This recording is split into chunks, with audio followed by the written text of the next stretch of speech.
ইন্নাল হামদুলিল্লাহ ওয়াসসালাতু আলা নাবিয়্যি মান লা নাবিয়্যা বা'দাহ।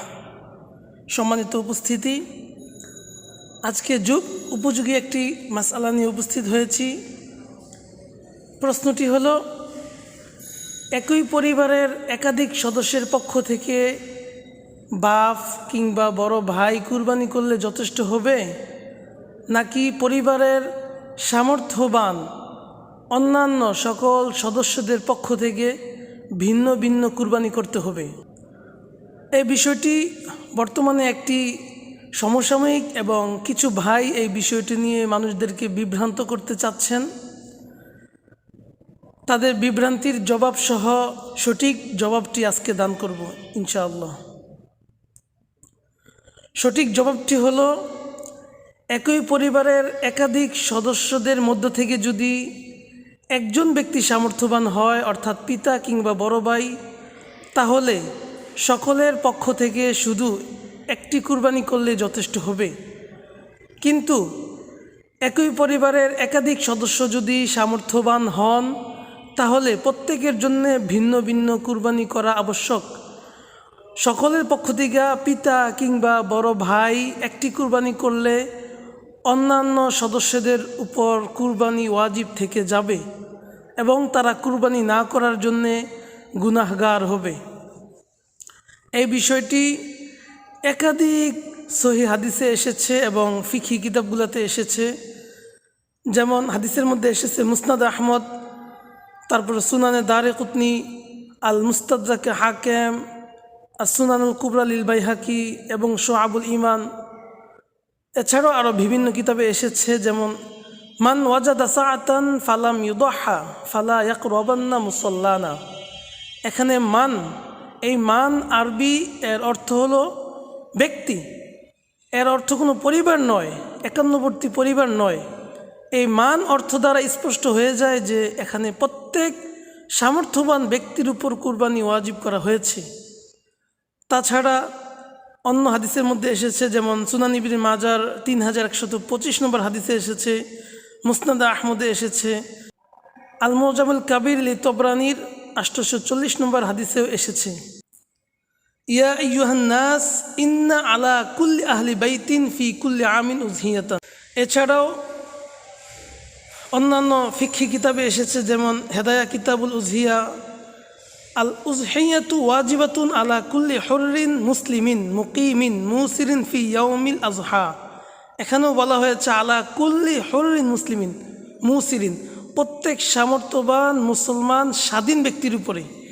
তারপর আদ-দুরুল মুখতারে এসেছে, যেমন তাজিবু আলা হুররিন মুসলিমিন মুকিমিন মুসিরিন। আল মুহিতুল বুরহানির মধ্যে এসেছে, যেমন অশর্ত উজুবিহা আল ইয়াসারু। এখানে বলা হয়েছে সামর্থ্যবান হওয়াটাই ওয়াজিব হওয়ার জন্য শর্ত। এখানে একান্নবর্তী পরিবারের একজন হলেই হবে এমন নয়। তারপর আল ইখতিয়ার লি তা'লিলিল মুখতারের মধ্যে এসেছে, ওয়াহিয়া ওয়াজিবাতুন আলা কুল্লি মুসলিমিন হুররিন মুকিমিন মুসিরিন। তদ্রুপ তাবিনুল হাকায়েকের মধ্যেও এসেছে, তাজিবু আলা হুররিন মুসলিমিন মুকিমিন মুসিরিন। তো আমরা উপরোক্ত হাদিস এবং ফিকহার কিতাবগুলো থেকে জানতে পারলাম যে সামর্থ্যবান হওয়াটাই কুরবানি ওয়াজিব হওয়ার জন্যে আবশ্যক। অতএব একই পরিবারে একাধিক সামর্থ্যবান ব্যক্তি থাকলে প্রত্যেকের উপর ভিন্ন ভিন্ন কুরবানি করা আবশ্যক। একজনের পক্ষ থেকে কুরবানি করলে সকলের পক্ষ থেকে আদায় হবে না। তবে কিছু ভাই বর্তমানে মানুষদেরকে বিভ্রান্তির মধ্যে ফেলছেন।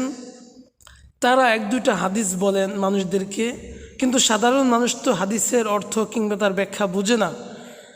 তারা বলেন যে হাদিসের মধ্যে এসেছে, মা নাহারা রাসূলুল্লাহ সাল্লাল্লাহু আলাইহি সাল্লাম ওয়ান আহলিহি ইল্লা বাদানাতান ওয়াহিদাতান আও বাকারাতান ওয়াহিদাতান।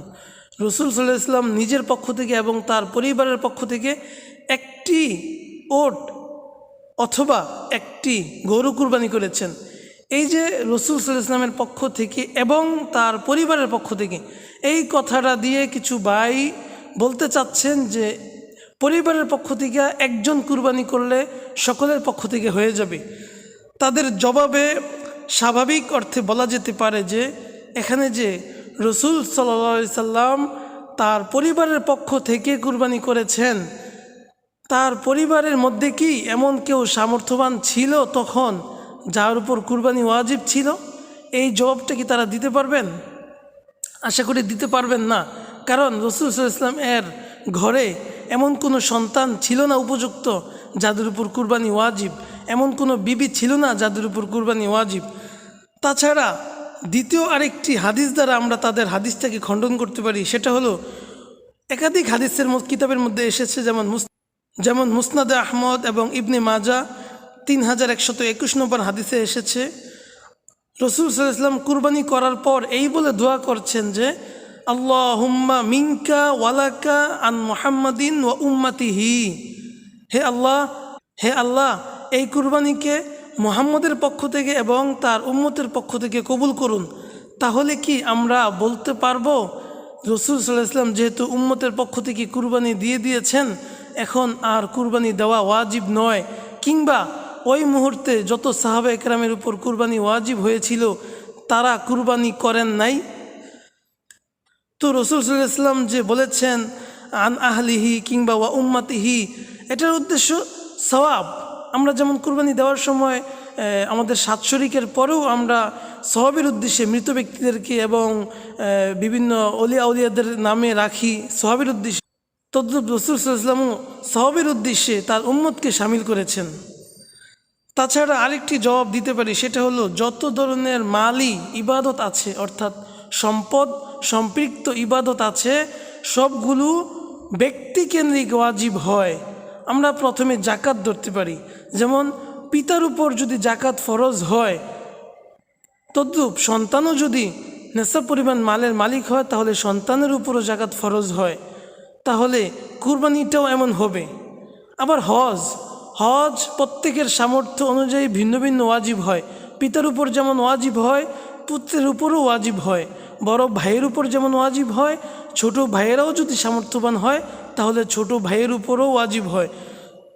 সেই দৃষ্টিকোণ থেকে আমরা বুঝতে পারলাম যে প্রত্যেক সামর্থ্যবান ব্যক্তির উপরে কুরবানি ওয়াজিব। 51বর্তী ফ্যামিলির একজন কুরবানি করলে সকলের পক্ষ থেকে আদায় হবে না। আশা করি বিষয়টা বোঝাতে সক্ষম হয়েছি।